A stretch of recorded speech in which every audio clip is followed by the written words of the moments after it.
Hello children, how are you all? Hope you are fine and good. I am a teacher Dakshayani from Bhadasnar Metric Higher Secondary School, Arakonam. Children, today we are going to see 12th standard Zoology chapter 4. What is the name of the chapter children? Principles of Inheritance and Variation. In the previous session, what are all the things we discussed children? We discussed about the inheritance. What do you mean by inheritance? Yes? Very good. Some characters are transformed from one generation to another next generation. So, we say this as inheritance, and later we discussed what is variation and what is multiple allelism. What is multiple allelism? If two or more alleles are responsible for particular trait, we say it as multiple allelism. Multiple allelism, and later we discussed about the ABO blood grouping. ABO blood grouping, and later how the multiple allelism is expressed in the ABO blood grouping. What is RH factor children? Yes, before going to this we should know who are the persons who discovered the RH factor. The two persons called Landsteiner and Alexander Weiner. These two persons discovered a new blood group called as a RH factor in the monkey called Macaca rhesus. What is the monkey's name children? Macaca rhesus. So, Landsteiner, and have you all heard about that Carl Landsteiner? Yes, he is a person who discovered the ABO blood group also. So, Carl Landsteiner and Alexander Weiner together discovered the RH factor in the year 1940. So, why they named it as RH factor? Because it is found in the rhesus, this RH. From the rhesus only they derived the term RH. Yes, RH is nothing children. For example, we are telling A positive, B positive, O positive, right? So, this RH is derived from the word rhesus, RH, right? So, simply we are telling our blood group as positive, right? Positive. If the person possesses the RH, we say, if RH is present, we say the person has positive blood group. If no RH, the person is said to possess the negative blood group, and the antigen responsible for this RH factor is D antigen. D antigen, and this D antigen is found on the surface of our RBC.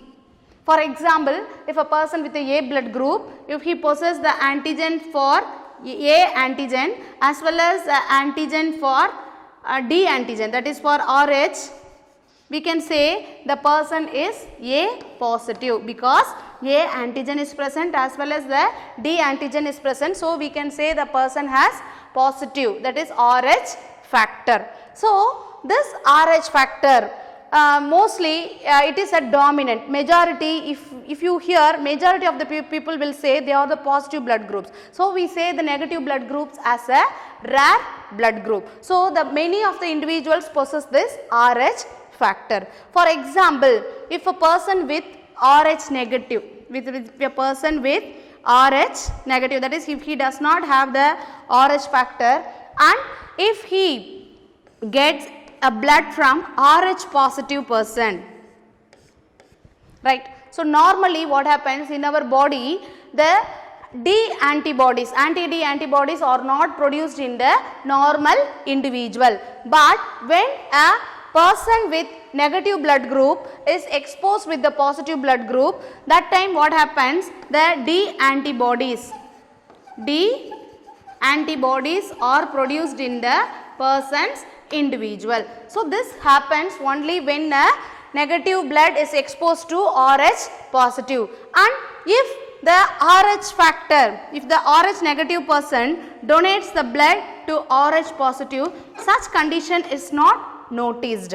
So, this RH factor should be taken care while transfusing during the blood transfusion as well as at the time of childbirth, right. So now we are going to see what is the genetic basis of RH factor. So first we studied that the presence of D antigen is responsible for the RH factor. So now we are going to see the genetic control of RH factor. The first we are going to see the hypothesis given by Fischer and Race. Here the RH factor involves a pair of alleles at 3 different locus. For example, it is a chromosome, children, and pair of alleles capital D, small d is located at one locus, another pair capital C, small c at another locus, and capital E, small e at another loci. So Fischer RH factor here involved the pair of allele at 3 different loci. Likewise, another chromosome also has a pair of allele at 3 different loci. Loci means place or a location. So he named it as CDE nomenclature. CDE nomenclature. CDE nomenclature. So on pairing, what are all the positive phenotypes? Let us see. For example, capital C, capital D, capital E. The another pair will be small c, small d and small e. Capital C, small d, capital E. Now what will be the another pair? Small c, capital D, small e. Another phenotype, let us write capital C, capital D, small e. What will be the another pair, children? Small c, small d and capital E. Like this we will be getting the phenotypes in varieties of combination, and from these combinations Fischer and Race concluded that the phenotypes with capital D, the phenotypes which possesses the capital D, we can say it is RH positive, and the double recessive means what? For example, small c, small d, small e, and there also should be small c, small d, small e. If the double recessive condition occurs, small d, then we can say the person is RH negative. So this is a hypothesis given by Fischer and Race. So next, genetic control of RH factor, Weiner hypothesis. The hypothesis given by Weiner. He only discovered the RH factor in the rhesus monkey. So here he chose 8 alleles.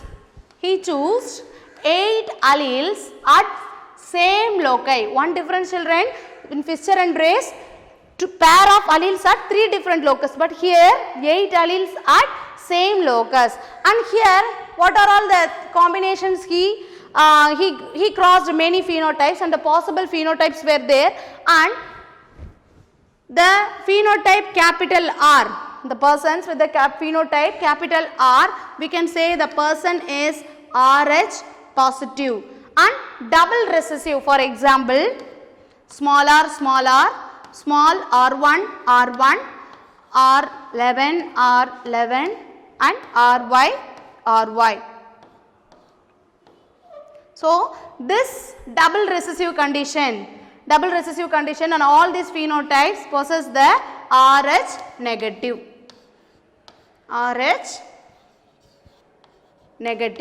phenotype. So capital R means positive, double small r recessive, we say it as a RH negative.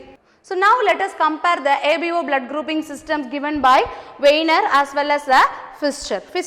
According to Fischer, the genoid phenotype with a capital D is RH positive, and according to Weiner, capital R is positive, right? And next, according to Weiner, what are all the negative groups, children? Small r, that is double recessive, RR, R1, R11, RY. Double recessive condition, as well as in the Fischer, small d, like this. When it occurs in pairs, we can say the person is RH negative. So this is how the RH blood group is given by both the Fischer and Race and the Weiner. And now we are going to see incompatibility of the RH factor.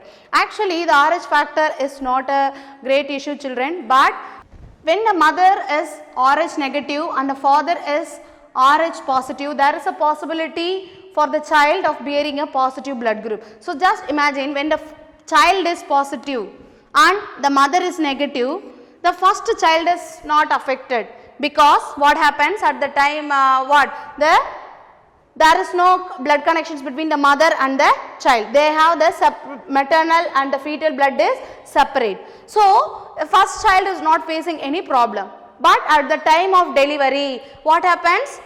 When at the time of delivery, what happens? The red blood cells get damaged and the positive, that is the Rh factor, Rh positive, when it is entering into the mother's blood, which is negative blood group, what happens? The mother's blood group gets sensitized and form the antibodies against this positive. And now what is there? In the mother's blood, anti-D antibodies are there. Anti-D antibodies are produced in the mother's blood after the delivery. And suppose if the second child, if the mother bears a second child which is positive and mother's blood group as a Rh antibodies, and now what happens?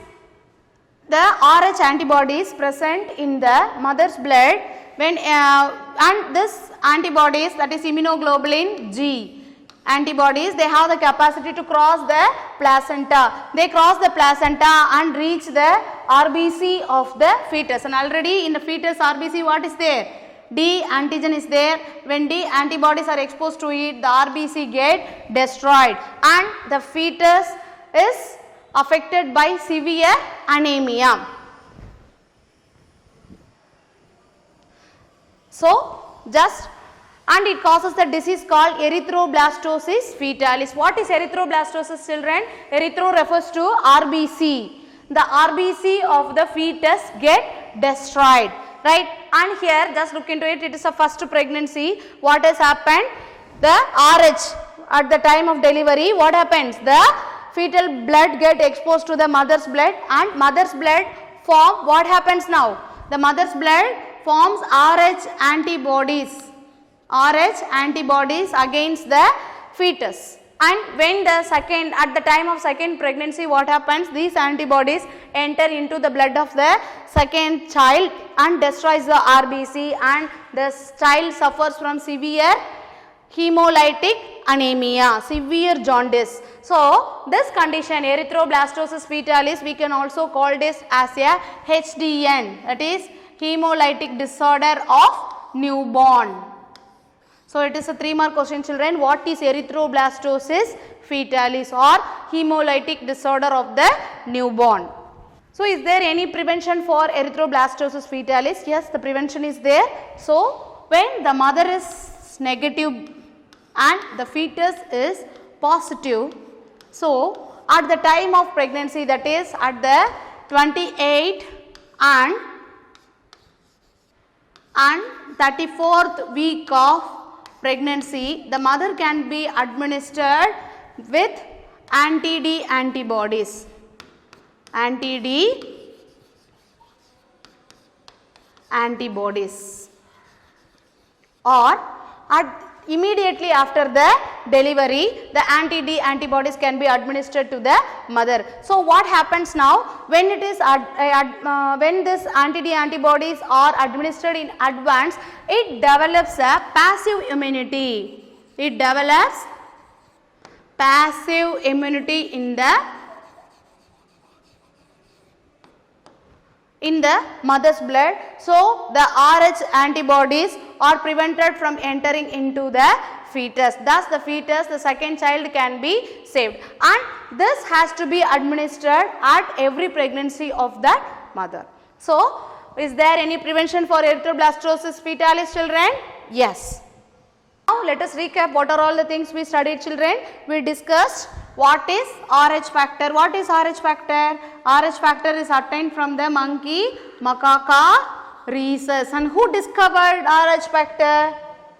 Karl Landsteiner and Weiner. And then we studied about the genetic control of Rh factor.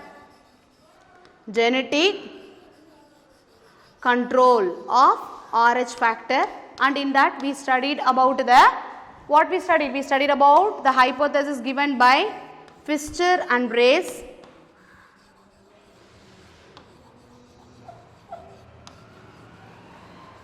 Pfister and Race, and next the hypothesis given by Weiner. And later we discussed about the erythroblastosis fetalis. Is there, what is erythroblastosis fetalis, how it is caused, and is there any prevention for the erythroblastosis fetalis. These are all the topics we discussed in today's session. So, this is the assessment given related to this topic, children. Go through it. So, within the description we have attached a study material, assessment and question bank for this lesson. Go through it and practice this. Practice the questions such as what is erythroblastosis fetalis, how it can be prevented. It is a very important question, children. Thank you.